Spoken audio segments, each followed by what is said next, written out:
Hello paradise season 1 episode 5।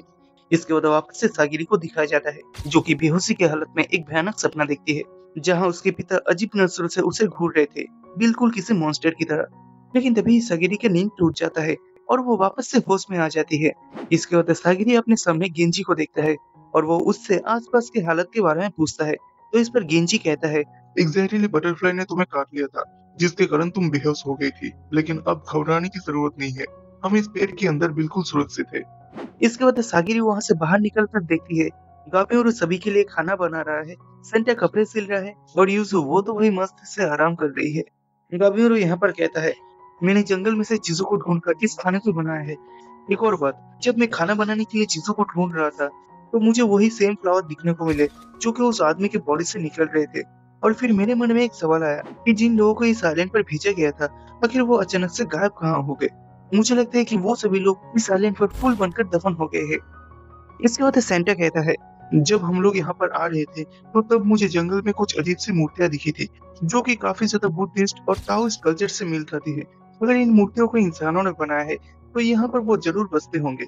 इस पर सागिरी कहती है, यहाँ के खतरनाक हालात और मॉन्स्टर को देखते हुए मुझे नहीं लगता कि कोई आम इंसान यहाँ पर रह पाएगा। ऊपर से यहाँ की इकोसिस्टम पूरी तरीके से बिगड़ा हुआ है। उन मॉन्स्टर्स को भी देखकर ऐसा लगता है कि किसी इंसान के ऊपर जानवर का मुंह लगा दिया गया हो। इन मॉन्स्टर्स के पास खाल, मांस, हड्डियां, यहाँ तक कि इंटरनल ऑर्गन्स भी है। लेकिन चौंका देने वाली बात यह है कि इनके पास रिप्रोडक्टिव ऑर्गन्स भी नहीं है। जिस पर यूसु कहती है, मतलब उनके पास खुद की हड्डियां भी नहीं है। इसके बाद शाम के समय केंची सागिरी के पास आके उसे घर वापस जाने के लिए कहता है। देखो सागरी, तुम इस आइलैंड पर सरवाइव नहीं कर पाओगी। वैसे भी तुम काबियों को नहीं हरा सकते, और ऊपर से तुम्हारी तलवार भी टूट गई है। मैं तो कहता हूँ तुम्हें घर वापस लौट जाना चाहिए। पर तभी सेंटा आके बोलता है, अच्छा क्या तुम्हें सच में लगता है यहाँ से निकलना इतना आसान होगा?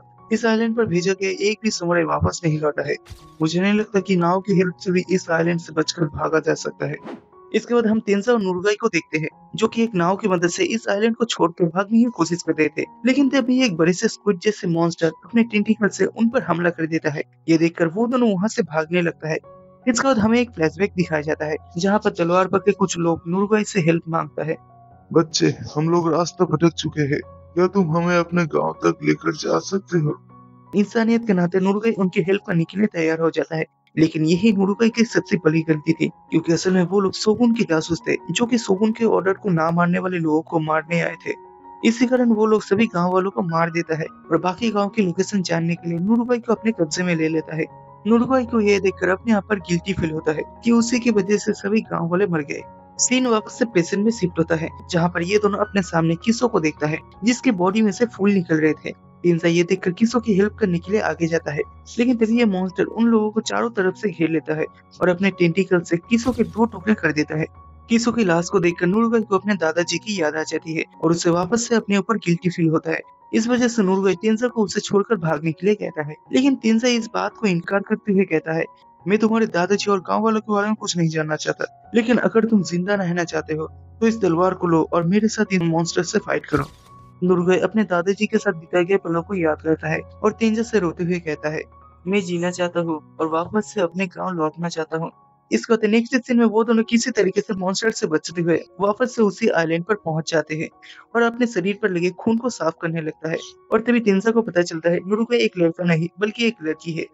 इसके बाद रात के समय हमें वापस से गाबियोरो और सागिरी को दिखाया जाता है जहाँ पर गाबियोरो सागिरी से अपने पहले वाले बर्ताव के लिए माफी मांगता है और उसको शांत करने के लिए सागिरी का शुक्रिया अदा करता है।